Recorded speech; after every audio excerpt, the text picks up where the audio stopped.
This day in sports history. This episode is brought to you by the Sterling Soap Company. I'm a big fan of shave soap. I've been using different brands for years, and I recently gave Sterling's shave soaps a try, and I've been very happy with the results. Sterling's shave soaps give you a great lather and a frictionless feel that allows the razor to glide right over the skin for a super close shave. No skin irritation and a clean, refreshing feel with no soapy residue after. I can tell you without a doubt, it's simply the best shave I've ever had. And my wife has noticed too. And here's the thing. With the ability to purchase 1-ounce sample pucks, you can try out different scents to find the right one for you. Give Sterling Soap a try today. Visit sterlingsoap.com. That's STIRLING soap.com. It's March 5th, and on this day in 1922, Babe Ruth won a coin flip that put a lot more money into his pocket. The Babe and New York Yankees co-owner Colonel Tillinghast Houston had been engaging in a long negotiation over Ruth's next contract. His previous contract, signed in his final year as a member of the Boston Red Sox, had paid him $10,000 a year. Ruth had just had his best season, leading the league in just about every offensive category. He'd hit 59 home runs in 1921. The next closest was his Yankee teammate Bob Musial with 24.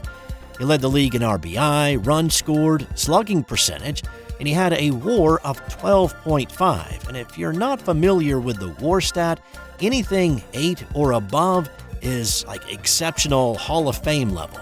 So he'd had a great year. And Ruth may have really been the first ball player that really knew his worth and knew that he had leverage to get paid. The two were in Hot Springs, Arkansas at the Eastman Hotel. And while they were in the same ballpark, figuratively speaking here, they were still at an impasse. The Yankees were offering a substantial raise and willing to pay him $50,000 a year for 3 seasons with an option for 2 more years. Ruth wanted $52,000 for 3 seasons, but did not want the option to be added. Back and forth they went until Ruth said, "Colonel, I tell you what, let's flip a coin for it and end this thing." Houston didn't hate the idea, but he needed to get the okay from his business partner, Jacob Rupert. Rupert agreed, and Houston flipped a silver $50 in the air. Ruth yelled tails, the coin hit the carpet, rolled under a chair, tails up. The Colonel shook Ruth's hand and said, "That ends it, babe. Glad you're a Yankee for the next 3 years." But not only was Ruth the highest-paid athlete on the planet at this point, making $1,000 a week, he also would get a $500 bonus for each home run that he belted. Ruth hit 35 homers in 1922 for an extra $17,500 in his pocket. Of course, that fall-off from his 1921 total was largely due to the 6 weeks that he had to sit out serving a suspension handed down by Commissioner Kennesaw Mountain Landis for his unauthorized barnstorming tour he'd done after the 1921 World Series. Let's keep it in the Yankee family for this next story, and this is a doozy. On this day in 1973, it was one of the more interesting trades in history. But this trade was not between 2 teams. It was between 2 players on the same team. And the trade had actually been made the summer before. But it didn't come to light until this day in 1973.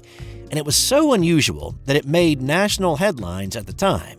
This was not one player swapping a jersey number with another guy because he had some superstition. Instead, it was a wife swap. Well, wait a second. It was more like a family trade, really. The 2 players were New York Yankees pitchers Mike Kekich and Fritz Peterson.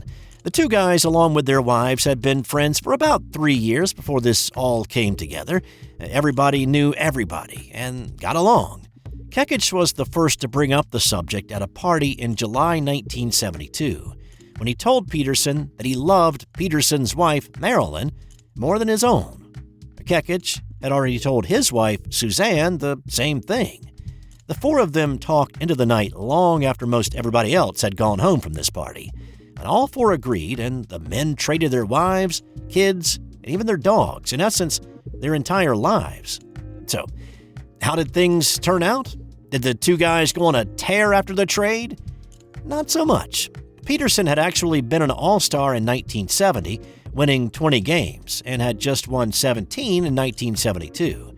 But in 73, Peterson went into the tank, winning just 8 and losing 15. His ERA was a respectable 3.96, though.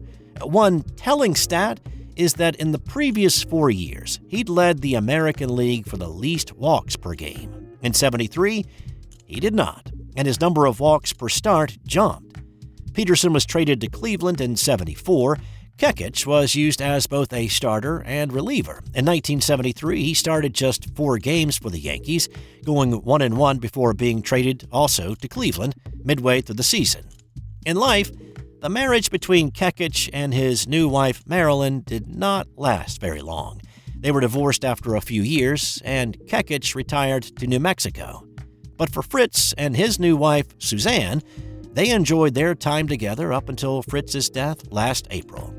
The story was at one time headed to the big screen, with Ben Affleck and Matt Damon producing, but that project appears to be on the shelf for now. The movie had a working title of The Trade, but Kekich vehemently opposed the project. While Damon and Affleck were set to continue moving forward, Kekich convinced many of his old teammates to not participate in the project, and so the project was eventually dropped. Hey, I needed to call a quick timeout to let you know that we're giving away a $50 gift card to Home Field Apparel. Have a favorite college sports team? Of course you do. You're listening to a sports podcast. Well, Home Field Apparel has all the great gear so you can support your team in style. Jerseys, hoodies, hats, and a whole lot more are available in your team's colors and insignias. So go to sportshistorynetwork.com/giveaways for your chance at a $50 gift card to Home Field Apparel. I've also put a link in the show notes. Now, let's get back out there. We've got more of this episode to do. Also on this day in 1931, Fort Wayne's WGL Radio broadcast the first game of the American Basketball League's championship series between the Brooklyn Visitations and the Fort Wayne Hoosiers.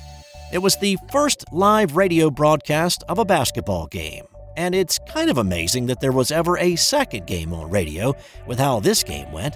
The final score was 14-10 in favor of Brooklyn. And on this day in 1985, New York Islander Mike Bossy scored his 50th goal of the year, becoming the first NHL player to score 50 goals in 8 straight seasons. It came in a 5-4 OT loss to the Flyers, though. He would finish with 58 that season and come back the next year and make it 9 straight years with 50-plus goals. And time now for today's That's Got Nothing to Do with Sports fun fact. Despite the obvious difference in length, your neck and the neck of a giraffe have the same number of vertebrae.